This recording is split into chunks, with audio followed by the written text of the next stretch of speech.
3,000 meters below the Coral Sea, resting in absolute darkness, lies one of the most paradoxical wrecks in naval history.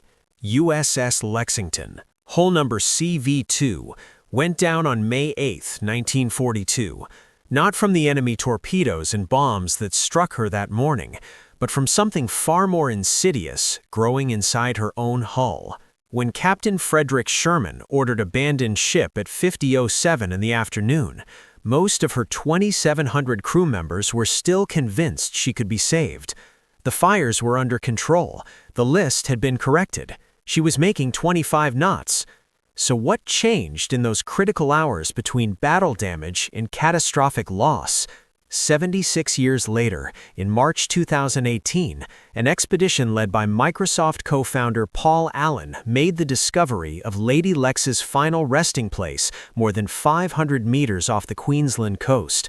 Scattered across the abyssal plain were 7 TBD Devastator torpedo bombers, their wings still folded for recovery, resting alongside the shattered remains of America's first carrier lost in combat.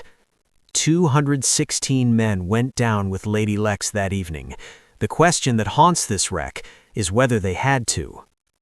Lady Lex's story begins as a battlecruiser conversion. Laid down in January 1921 as CC-1, the Washington Naval Treaty halted her construction when she was 24% complete. Rather than scrap the hull, the Navy redesignated her CV-2 and completed her as one of America's first fleet carriers. Launched on October 3, 1925, and commissioned on December 14, 1927, Lexington was built at the Four River Shipbuilding Company in Quincy, Massachusetts. She was massive for her era, 888 feet long, displacing 43,550 tons at full load. Her turbo-electric propulsion system used 16 Ballers spinning generators that fed 4 main drive motors, pushing her to 34 3/4 knots on trials. The flight deck could handle 78 aircraft, and defensive armaments included 12 5-inch anti-aircraft guns and 4 8-inch guns. In December 1929, Lady Lex performed an unusual peacetime mission, supplying electrical power to Tacoma, Washington during a drought-induced power crisis. She delivered 4.5 million kilowatt-hours over 30 days. That same electrical infrastructure drove fuel pumps through miles of piping, including fuel trunk lines that, if improperly drained after battle damage, could fill with deadly vapors. By mid-April 1942, United States intelligence learned Japan planned to capture Port Moresby on New Guinea's southern coast, threatening Australia. Admiral Nimitz assembled Task Force 17 around the carriers Yorktown and Lexington to intercept. On May 7th, American aircraft located and sank the light carrier. Lieutenant Commander Robert Dixon's radio call became legendary: "Scratch 1 flat top." The Japanese were not finished.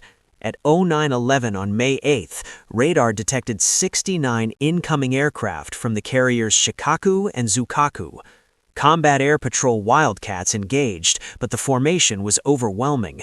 At 11:20, 2 Type 91 torpedoes struck Lexington's port side near the forward fuel tanks. 3 bombs of 242 kilograms each penetrated the flight deck, starting fires in crew spaces in the hangar. Damage control teams performed brilliantly. They flooded magazines, corrected a 60-degree list, and had Lady Lex back on even keel, making 25 knots within an hour. Captain Sherman assessed the damage as manageable. Fires were contained. Pumps handled the flooding. Flight operations resumed. Lexington was heading home. But at 12:47, deep in her hull, a motor generator sparked near accumulated gasoline vapors. The resulting explosion changed everything. The first internal explosion ripped through the main generator room without warning. Aviation gasoline vapors leaking from improperly drained fuel trunk lines, damaged in the torpedo strikes, had accumulated in spaces near electrical equipment in hot steam pipes. When the mixture reached critical concentration, a single spark was all it took. The blast killed an entire damage control party and ruptured more fuel lines, feeding fresh gasoline into the growing inferno. At 2:45 in the afternoon, a second massive explosion tore through the hangar deck, then another at 3:25. Ammunition stored in the hangar was cooking off in the intense heat, and nothing could stop the chain reaction. Torpedo warheads weighing half a ton each were being roasted in the after-hangar spaces, and everyone aboard knew what would happen when they went. At 5:07, Captain Sherman gave the order no commander wants to give: abandon ship. 2,770 men evacuated in remarkable order, climbing down ropes and scrambling into life rafts as destroyer escorts closed in for rescue. Sherman remained on the bridge until he was certain every living soul had been accounted for. At 5:30, just as he descended to the flight deck, the torpedo warheads detonated in a blast that lifted the hangar deck and sent a mushroom cloud towering above the ship. Sherman dove into the water and was pulled aboard a destroyer minutes later, the last man off. But Lady Lex refused to die quickly. She wallowed in the swells, burning stem to stern, her hull glowing red-hot in places. At 7:15, destroyer USS Phelps moved to within 1,500 yards and fired 5 torpedoes. 2 found their mark. At 7:56 that evening, USS Lexington rolled slightly to port and slipped beneath the Coral Sea, taking 216 men with her. 35 had died in the morning air attack.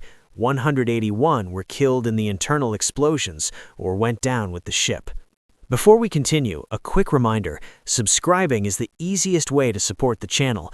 It helps us dedicate more time to uncovering these sunken stories and preserving maritime history for everyone who loves the sea.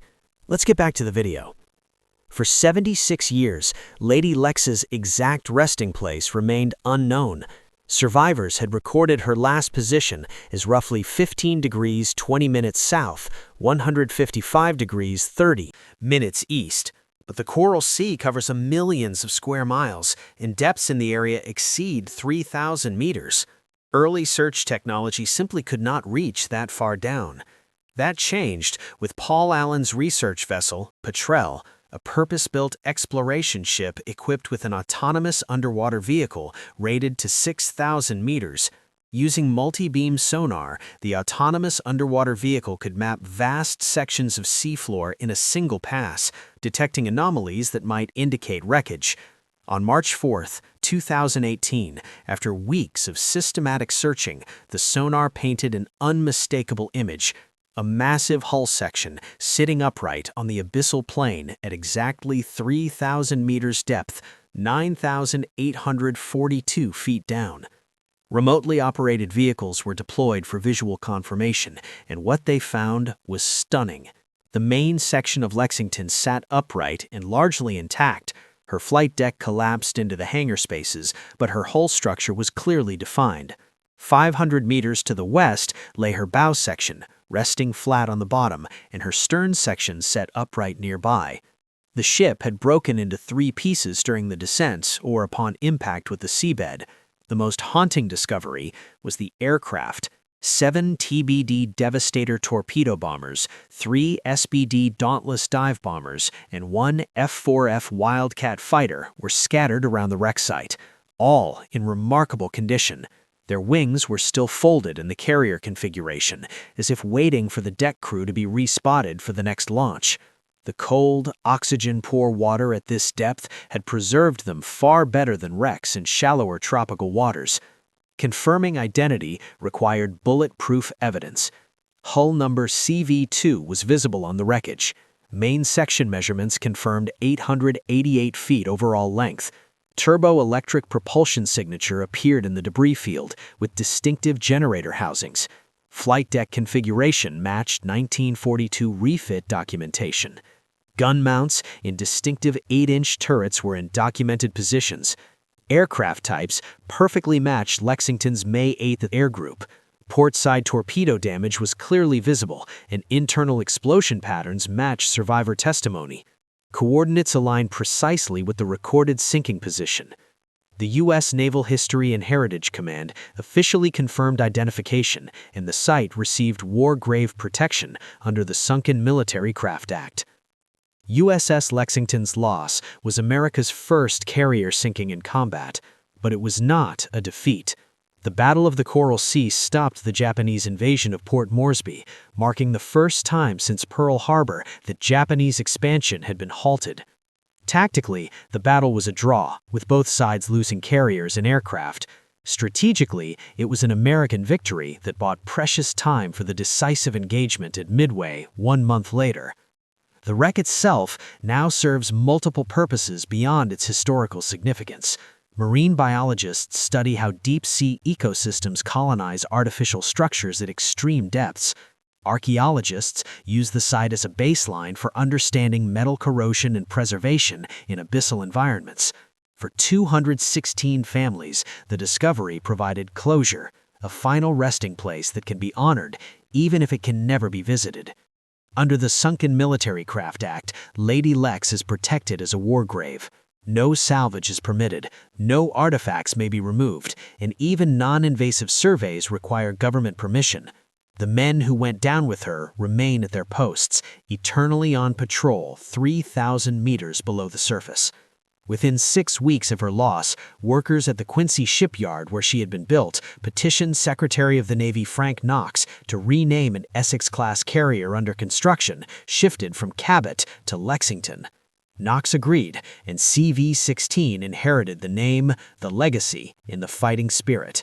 That second Lexington went on to serve with distinction through World War II, Korea, and Vietnam, finally retiring in 1991 as the oldest serving carrier in the United States Navy.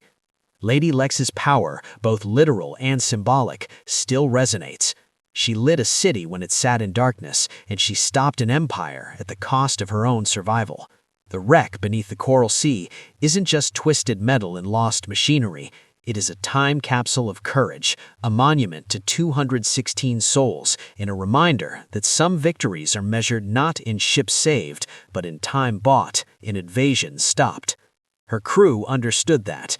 They fought knowing the odds, and when their ship could fight no more, they made sure she would not fall into enemy hands. That is the real story written in the wreckage at 3,000 meters.